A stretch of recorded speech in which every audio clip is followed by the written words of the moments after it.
Welcome to the Super Facts Show on the Super Facts Network, featuring St. Laz, who also hosts the popular web series Gem Pop and music journalist Mark Walter Ward. They have discussions about hip-hop, culture, society, philosophy, and everything else. Now available on YouTube and wherever else you get your podcasts.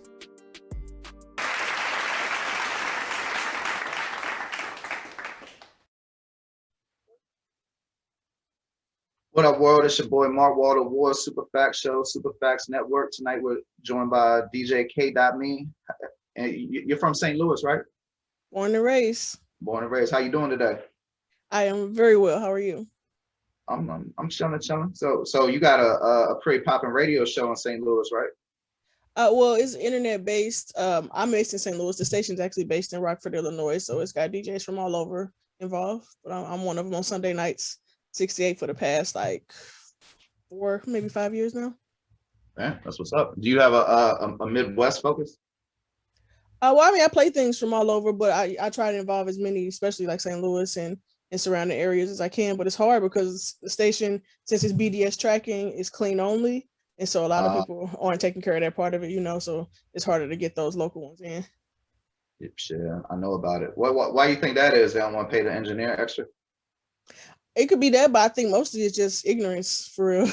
And they don't know that that's a thing. Like they think because the internet got them thinking that the radio doesn't matter and that clean versions don't matter. The clean is for more than just the radio. Some people who you may have the biggest song in the city locally and all the kids love it, but they can't play their prom because you don't have a clean version, Shit, that's a hell of a point. Yeah, hell yeah. And so those little things like that kind of, add up. And that's kind of one of the things I do is focus on educating artists on things, small things that add up to big things. Shit, that's what's up. The game definitely need more of that as opposed to people who just trying to put their hand in the artist's pocket all the time, or even outright scam artists. But I mean, I know you ain't never been on that because the reason I asked about the Midwest, you used to be or still are involved with Midwest mixtapes, right? For sure, yeah. I was one of the people when we was 10 years ago up all day manually uploading mixtapes to the website and making a post. It was a grind, but yeah, for sure, Adam, that's my boy for life. Yeah, I mean, that's like when it was blogging before it was like websites with WordPress and everything. And right, I mean, yeah. Yeah, I know how to do a little something.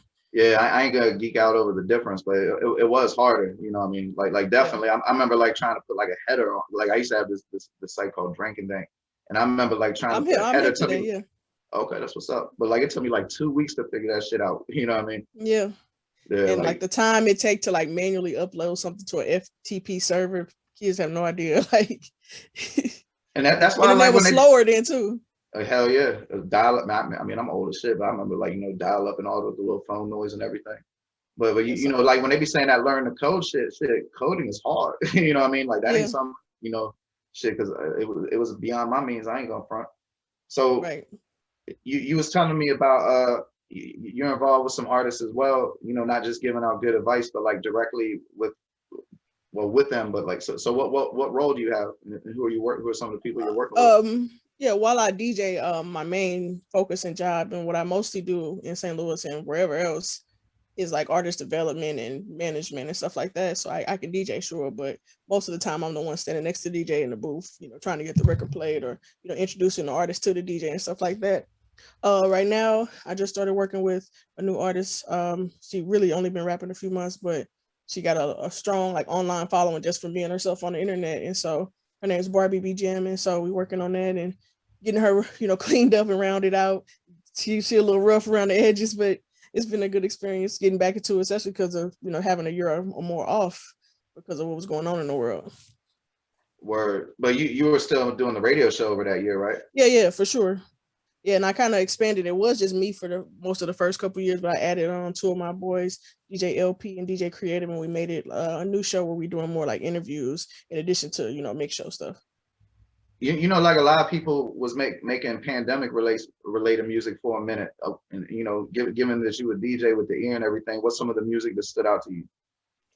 I haven't really heard no like straight like serious songs that was really about the pandemic. They might have used like titles to mixtapes or albums with that, but the songs was never really about that. Not that I've come across really.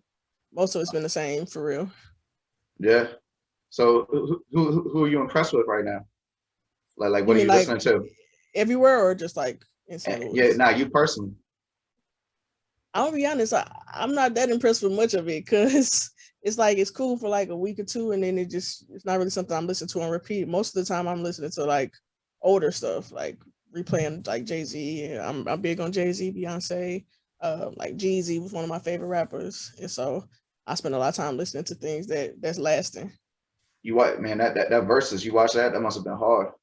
And that wasn't hard for me because I'm not a Gucci fan at all. Really? No, I mean he got a few songs I like, but I've never been big on him, so it was an easy. It wasn't even a competition to me. So yeah, we won't get into I was it. in the room watching it with people who were like, in the middle, but it wasn't even close to me. I mean, I'm a Jeezy fan. I used to, I definitely caught like his first 4 or 5 retails and Mad at the mixtapes. I mean, he definitely produced at least like 15 to 20 like certified classics. Like Right. there's no question of that. But I ain't gonna front. Gucci Mane pulled in front for my. I definitely like him much better now. But I mean, I kind of relate to a story though, because like I went to prison and came out and lost a lot of weight and started exercising and not doing drugs and all that shit. So like that was one of the main things with Gucci. I wasn't like big on the raps about drugs heavy like that, especially at the time when he was first coming up. I kind of relaxed on it a little bit. I'm still not big on it for real, but he was really the only one or one of the few people that was making full songs about drugs in them times, doing drugs, not selling them. Yeah, I mean, I wish some people would. I mean, drugs are a motherfucker. Like some people should make some music about like what it's like when you fucking fiending and tweaking and all that shit. Yeah, and quit. Yeah, withdrawals. I mean, I ain't really get down with no dope or nothing, so I don't know much. I ain't had no withdrawals and shit. But right. Well, I mean, lean. I guess lean is like dope anyway, though. But yeah, I mean, that's neither here nor there. Where do you So where do you look for new music for your show at? Submissions, right? I'm sure you got the full inbox. I mean, I do, check my emails and listen to those, but most of the time, because like I was saying, the ignorance of like the indie artists, they don't really service songs anymore. They just, shoot the video, put it on the internet, so we kind of leave them out for that reason also. And so I'm usually going into like the record pools and stuff like that, listening to songs and downloading them. Oh yeah, what record pool would you recommend? I've had mixed experiences with record pools. I'm looking for a good one. Right now I'm using, I've had for many years, it's called like Pool Player. It's like an application on your laptop, and then also I have BPM Supreme. I tried the late night service pack, but I didn't really like that, so I quit that. Okay. See, I ain't heard of them. See, I've been looking in the wrong places then. Yeah, BPM Supreme. They usually have not just the cleaner version. They usually also have like intro versions, heavy instrumentals and stuff like that too. Just for you personally, you said you listen to a lot of Jay-Z and Beyonce, and obviously, like, I mean, music's evolved so much in the last 5 years, let alone like 10 to 20 years. But for you personally and for your career, like, do you enjoy it more now? Back in the day, 5 years ago, you tell me. I will say that, like I was saying, I've been going out more, introducing this new artist to people in the city, and so I kind of do feel revitalized. Because like I said, she like brand new. She don't really know much about none of it. So everything is like a new experience. It's like watching a kid walk for the first time, So you like the trainer in a boxing movie and shit. Yeah, that's a fact. Yeah. No, that's what's up. I can definitely dig that. I'm fully with, teaching somebody to walk and then handing them off, and taking my little cut and then doing it again, Yeah, I mean, anybody I've ever dealt with affiliated with Midwest Mixtapes, like I've always been impressed that it really is about like the artist. Getting them somewhere as opposed to keeping them somewhere. Yeah, Adam especially is really hands-on. He really like believe in everybody that he take his time to listen to for real. It's just like I said, sometimes it's not reciprocated, but don't stop him. He keep going. Where I mean, he usually be right. He put me on the Tef Poe, T-Double, Richie Stacks. Like I mean, mad people. I mean, I heard Sasha Go Hard the first time from him. Yeah, and that's crazy because she's been outside for a long time, and just that little bit he did in the last 8 months or whatever for still opened up some eyes. Oh no, I mean like he put me on tour like back in the day. I thought you meant like when he was doing that song a couple months ago. But yeah. Yeah, he definitely reminded me about her. I fucks with Sasha Go Hard. So like, so you have content issues with the music you listen to somewhat, or not, I guess you don't, but like you said, you don't want to hear stuff about using drugs. Is there other stuff you don't like? I would say I have a problem with it. It's just that I believe in, energy you bring in come back to you. So I try to limit, things that might darken my energy, And so I don't have no problem with people who listen to that or whatever, but I just prefer to keep my energy clean. Now, I mean, I can dig it. I stopped listening to as much violent music as I did when I was younger. Like it ain't that I won't. It's just not as much because you're right. The Yeah. energy, like there's like tangible energy and things. Yeah, I always tell like it's a lot of like all the young rappers, they're all making these sad my homie dead music. And I always say, bro, you never happy? You Yeah. can't make one happy song. Your life can't be this sad every day. You're never happy. You have to manifest what you wanted your life to be better. You have to start making songs about being better. So that's kind of just what I be on. But I listen to a lot of stuff and everything. It just really don't stick if it's not something like that. And I'm one of the people who really like listen to the song, not just for the words, but also for the composition of it, and the order of the song, and how they structured it and synced it and all that stuff too. Like I listen to albums start to finish the way the track list is made. I'm not one of them people that listen to an album on shuffle. No, I'm with you. I'm definitely big into the arrangement, especially. I mean, if it's something that's a mixtape or something, I guess it might not matter as much. But albums, especially concept albums, I don't see how you can listen to them on shuffle. Yeah, that's why I can't. That's why I don't listen to Spotify, because it make you listen to the song in the order they want you to listen to instead of the way the artist intended. Really? Yeah, unless you pay for the pro Spotify, it automatically shuffles the album. My wife paid for the pro Spotify, so that should blow the shit out of me if I was listening to like Illmatic out of order or something. Yeah, it just play whatever order of songs they want you to, and then and it might just switch to other artists. It's really like all music on shuffle on Spotify. So I don't really, it's unless you pay for, like I said, the pro, and I pay for Tidal because of the sound is better. Okay, see, I didn't even know that. Tidal have like master quality files, so you can noticeably hear the difference in the drums and all of that stuff when you listen to it on Tidal. Yeah, see, we nerdy though. We like all them podcasts and shit. Right. And like on Spotify, it's the only one you can listen to the podcast on 3.5 times speed.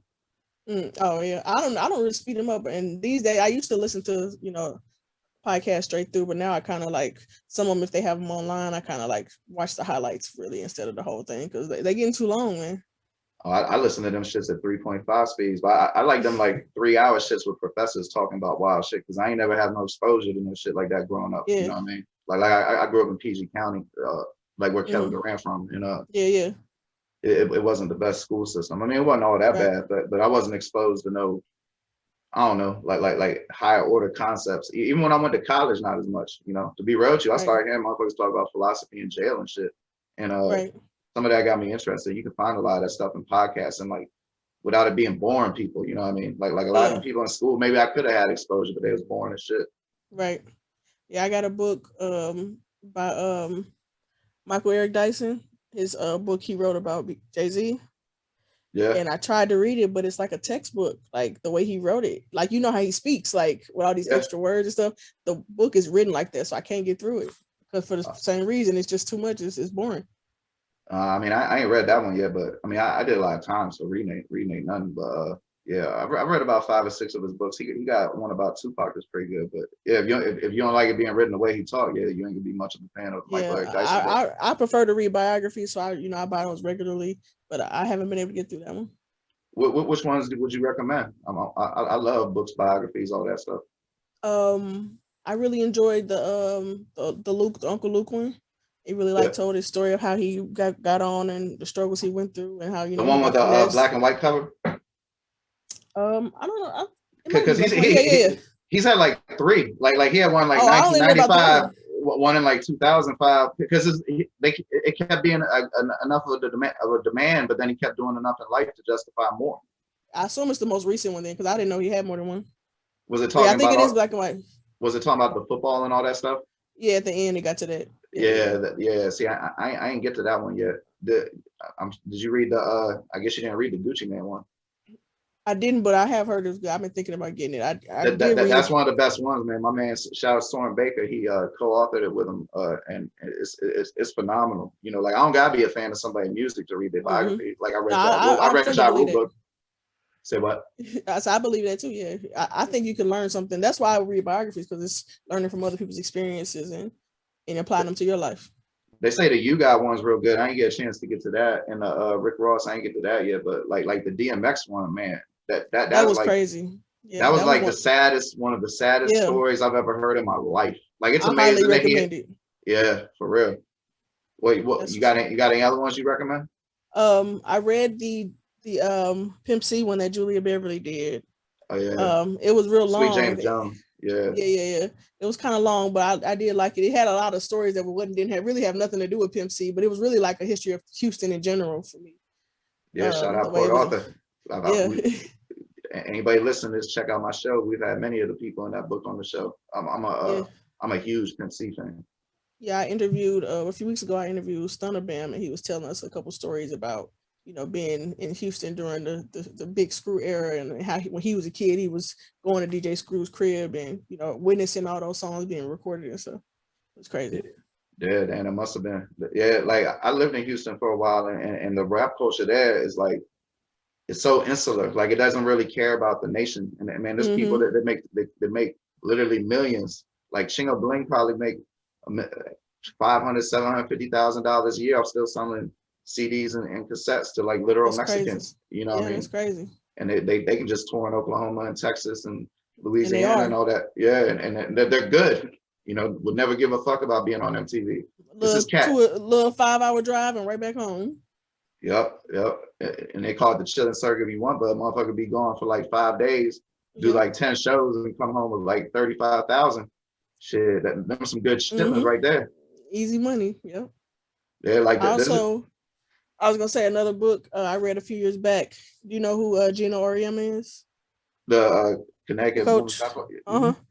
Yeah, it tells his story, how he came to America when he was, a child, and basically basketball is how he learned English and stuff like that. So, are you familiar with him outside of that book? I mean, yeah, I bought it because of who he is, yeah, as a coach in basketball, yeah. Oh yeah, I'm in Florida smoking on my legal prescribed weed, and sometimes when I get high, I like watching Gino Auriemma contentious moments because them shits be hilarious. Is that like a YouTube thing? Oh yeah, like man, he will talk big shit. Like he does. At the prep, yeah. Like any way you want to phrase it, you say Gino Auriemma talking shit. Like there's mad clips of Gino, yeah. And he gonna stand on it too. Yeah, for sure. Like a lot of times at the end of the clip, he talks some shit to another coach through the press conference, and then whatever he said happens. You know what I mean? Right. I'm a big fan of him. Did you see that HBO show they had about UConn? No, I missed that one. If you got HBO Max, they did like. I definitely do. Yeah, I looked at it. It was for this season? Nah, it was like 4 or 5 years ago. They might have done 2 years, but it was like one of those they with them the whole year type things. And yeah. 8 or 9 I might episodes. have to look it up. Oh yeah, like my wife ain't no huge sports fan. Like that shit moved her to tears several times. Wow. Auriemma was at his finest, and I think it was like a year they didn't win the title, but I don't remember. I don't want to say it wrong. Yeah, it's been a couple years since they won, so if it was recently, it probably was. Yeah. But they were like expected to, and they dealt with if I remember correctly. But man, the way he was motivating, like man, I'm gonna get that book now because like. Man, some of his speeches had me in the house like ready to run through the wall. And I'm telling you, like he probably could write another one, like you said about Luke, because this has been like 10 plus years ago. I read this book. Yeah, I mean, as long as there's a demand, I mean, like shit. Right. Like it's gonna be about time for another Obama biography, Right. And then 10 more years, probably time for another one.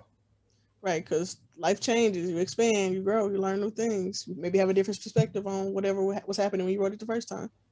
Yeah, I mean, like Maya Angelou's books, like her biographies was like at least 6 books that I know of, starting with I Know Why the Caged Bird Sings, and there's just different. She lived a long life, yeah.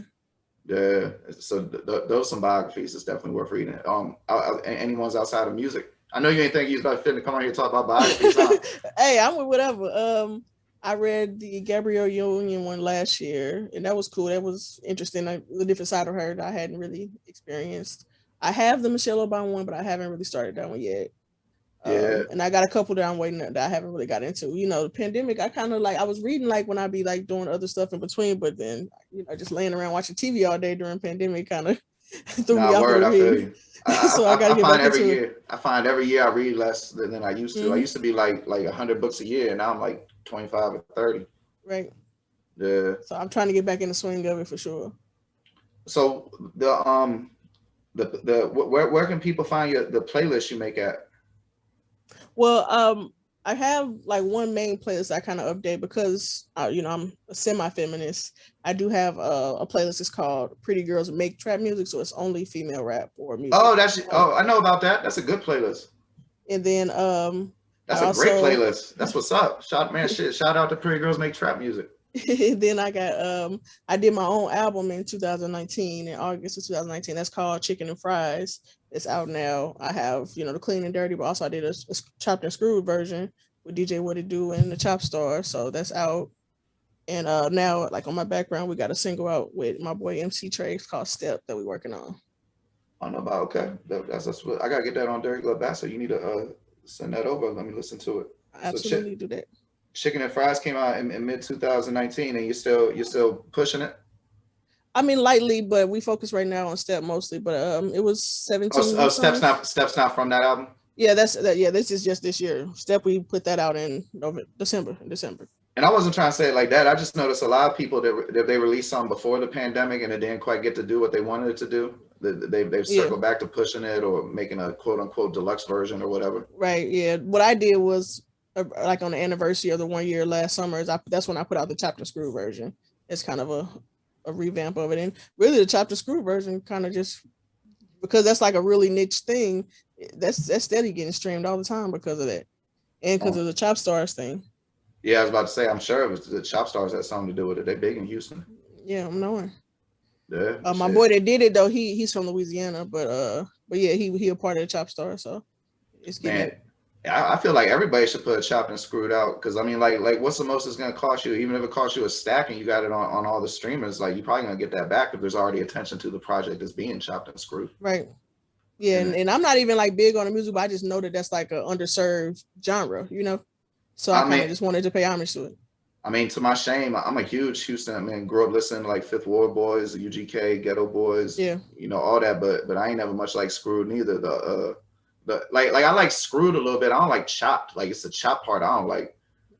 I think it's the slow down is right, because when I listened to what he did to my album, I actually did like it. But I think it was because of more like how he did it, like bring it back type like regular mixtape style, but it just was slowed down. So I it gave me a better appreciation for it for sure.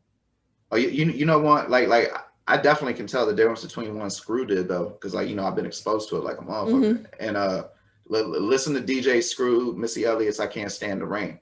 I swear to God, you'll feel like you're doing acid. like that's by far like my favorite chopped and screwed joint. I mean, there was one where Bun and Pimp were freestyling over screwed up beats in the regular voices. It's pretty dope. I think it's take 187 too, as a matter of fact. But like just when they be cutting the band was what the artists work. It's really an art too. Like it's not an easy thing to do.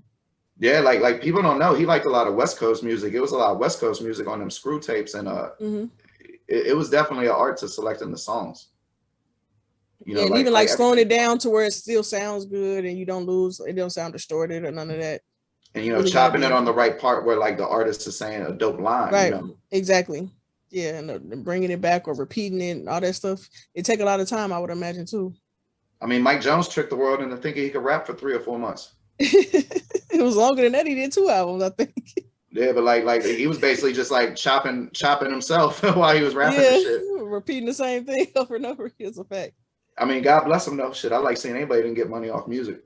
Right, he definitely did. So you got the album working, you got the show. What other moves are you gonna be making? Because you seem like you kind of handing a lot of pots type of person. But I mean, it's like adding season to the same pot, I think. But because they all connect to each other. But I'm in addition to, like I said, I do actually DJ, introduce to those things. I've been doing, I'm like a show DJ for a couple artists, so we've been doing shows, and now the things have been opening back up. I did one in May, I did one in June already, and we got another one coming at the beginning of July. Do you ever give artists advice on how to not be boring when they perform? I think sometimes that's one thing. If you got it, you got it, And also it's a practice thing too. And some people need the energy of other people to turn up. Other people can create it. And so it kind of depends on where you stand with that. And some people just don't got it at all. So word, everybody ain't Waka Flocka. Right. Whether you like his music or not, you ever seen him perform? Not in person, no. Oh my God, man. There was like this Tampa thing where like the promoter was janky, and it was supposed to be like Nas, Lil Wayne, Fabulous, Waka Flocka. And like the dude ain't paid Fabulous and Nas, so they ain't end up coming. Lil Wayne like came and like they gave him enough to get in the building, but he only performed like 2 songs. But Waka Flocka, man, that shit, it was. I mean, I got in on the media shit, so I ain't paid. But if I paid, it would have been worth it just for the Waka Flocka. And I ain't the biggest Waka Flocka fan. I ain't know none of the songs. except Hard in the Paint.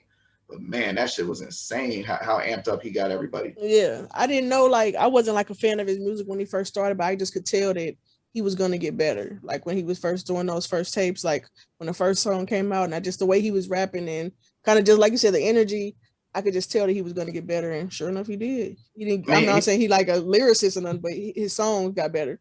yeah, he definitely got better as a songwriter. I mean, he kind of, to me, kind of like DC Go-Go though. Like it's much better live. You know what I mean? Yeah, Like I can see that for sure. I mean, I might listen to Waka Flocka working out or something, but you know, as a 43-year-old father of three, I don't come across many situations where I'm cranking Waka Flocka around my That's a 7-year-old. fact. Yeah. Yeah, it might See not be that a good idea anyway. that's the thing about the clean versions. You know, like when Yeah. my 7-year-old, like it's this shit called Go Noodle where they be doing dances and shit, and they do one to the Fresh Prince theme song. So I saw her doing that, so of course I gotta show her the original. You know what I mean? So she's starting to show interest in rap. So I be needing cleaner edited versions so I can play it around. Yeah. I tell people all the time, any like project I'm involved with is definitely going to be released with a clean version because of that very reason. Sometimes people want to listen to you and support you, but they can't because their kids in the car. So you have to give them the ability to do so. No it doubt. don't really cost you that much more extra to, have the songs edited. Yeah, I mean that's a fact. And then earlier you said, well, a couple times you alluded to like how you enjoy helping artists get more polished and finish them off. So what's some other common things that I'm gonna say mistakes, but like what's some of the advice you have to give the most frequently? I always say the first thing I always tell an act is that consistency is something you can't really buy. No matter how much money you have, people have to continually see you doing whatever you're trying to do. Yeah. If you're selling apples or you're selling rap, if you're not selling rap every day, or if something ain't coming all the time, or you're not always on that corner selling your apples, people are not going to be looking for it. They might say, okay, that's cool, and they're going to move on. But if you keep showing up, eventually people will start supporting you more and more. You just have to keep showing up. And a lot of people just quit too soon, or they like stop and go. I got one song, then we don't hear nothing from you for 6 months. Yeah. They got another song, you're going again. And that don't work. Yeah, it don't. I mean, unfortunately, it's something you gotta take the plunge in, and like, I mean, to me, that's almost why like I be feeling like cats that's hustling or whatever kind of got an advantage as opposed to cats that they have to work. Yeah, it's like that working shit don't add up. But then like you taking that chance, and man, I've seen artists struggle with that. You know, they was hustling and they was getting their career, but then they might have had a kid or something, so then they slow down and get like a regular job, and now they can't afford to put in the money the careers needed, even if they can put in the time. Like a lot of them will find a way to record, but you know, they ain't going to South by, they ain't going to was it called A3C or AC3? I ain't never been to that, but you know, all that type shit. You ever been to that? Yeah, I've been a couple times. What you think of it? It's similar to South by, but just a smaller scale. And also it's like all of Atlanta, not just like, a couple blocks like South by Southwest is. They have stuff. They have like when they first were doing it, the first time I went, they had like a central area, but there still was stuff going on all over Atlanta. Now I guess a new company took it over the last time we went before the pandemic, and it was more like a digital conference thing and less of the actual concert thing like it was before. So I'm interested to see how they change it now. I mean, it seemed like every one of them festivals after like 3 or 4 years of it being known, and I don't know if it'd be true or not, but then they start being like, it was better before it got corporate. Yeah. But I'm like, what the fuck festival gonna be proof of that? Like, so how's that work? Right, I don't know because it's supposed to just throw a spontaneous ass festival and shit like Woodstock out this motherfucker. Yeah, but like the last one, I don't think they really had any like open outside like festival styles performances. They was all just like digital conference room kind of stuff. They kind of cut a lot of that stuff short. Was that boring to you, or did you find it helpful? Well, I mean, I mostly like, even when that stuff's going on, I don't really go for that. I go for the other stuff that's going on in the city anyway. Right. So the actual conference part of it, I don't really trip off of. It's about seeing the people maybe I only get to see 2 or 3 times a year and stuff like this, and meeting more people to expand the network. No, I can dig it. I've been to some South by Southwest joints, but outside that, I've only been to like corporate Red Bull joints. So usually it's just like somebody in my city, and I get into the club and give me an interview if I'm lucky. Right. How's like y'all got high access level? Because I know Adam be having so like who you interviewed when you were doing interviews and stuff. In the past year, I interviewed Erica Banks when she first was starting her campaign last summer. I did an interview with Suki Hana. What's the dude name? something 9 from Detroit. I can't think of his name. But Royce the 5'9"? No, he's a kid. He's younger. He's like 20, maybe. I can't think of his name. But it's been a couple on and off. I did also interview T Double and Bodine when they had their project last fall, and some other people in the city. You like doing mixing interviews? it up. Sometimes I really won't interview too many people because I have to actually like take the time. I want to be informed, so I like to do my research and stuff first, because usually when I'm interviewing somebody, it's about a specific project or something like that. So I like to listen to if we talking about your mixtape, I need to have a couple days to actually listen to it. I don't want to just jump into How the pretentious people be saying it, you gotta live with the music and shit. I wouldn't say live, but I do like to at least have something where I can talk about a specific song or type of thing going on in the music. Nah, I can definitely dig it. Do you ever have guests on your show? For a while I was doing like guest DJing, where like I let a DJ from somewhere else in like a mix in to fill in a segment of it. But yeah, like the interviews that we do, we air them on the show. Okay, that's what's up. And so we air them, and then we also put the show up as a podcast version for people to stream at their leisure too. Okay, so you really giving people, so you out here, you a real live content creator. I don't know about that, but I'm trying. I'm doing what I can to help, and also like I say, help myself and help, be a little more busy and expand what I got going on too. Got you. Is there anything else you'd like to plug before we wrap it up? Everything about Step t-shirts, Step music. Mean Girls Media is my company. Mean Girls merch is where you can get the t-shirts and stuff. I'm at DJ K.Mean on everything. DJ K-MEAN. That's it. That's that. And you said that they can get that on all digital streamers? Everywhere. And the video's available as well. And I just finished the closed captioning to try and submit the video for TV, so hopefully that'll be coming soon as well. Okay, well shit. I love people who cross the T's and dot the I's. Shit, this been a pleasure. I'm glad I got like I said, I love Pretty Girls Make Trap Music, so I'm definitely gonna check out the other stuff, and I'm always looking for a podcast to listen to. I appreciate that. Anything I can do to help what you got going on, I'm fully with that. Okay, well, yeah, we'll definitely chop it up, because like I said, I'm gonna need the link to that song. But man, thank you so much for your time, and I'm happy that you joined me. Thank you. You have a good rest of your day. You too. Good night. The Superfacts Network, home of Jump Pop, SDE, and the Superfacts Show, now available on YouTube or wherever you get your podcasts from. Come check out St. Laz, G from the Shop, and Mark Waldo Ward.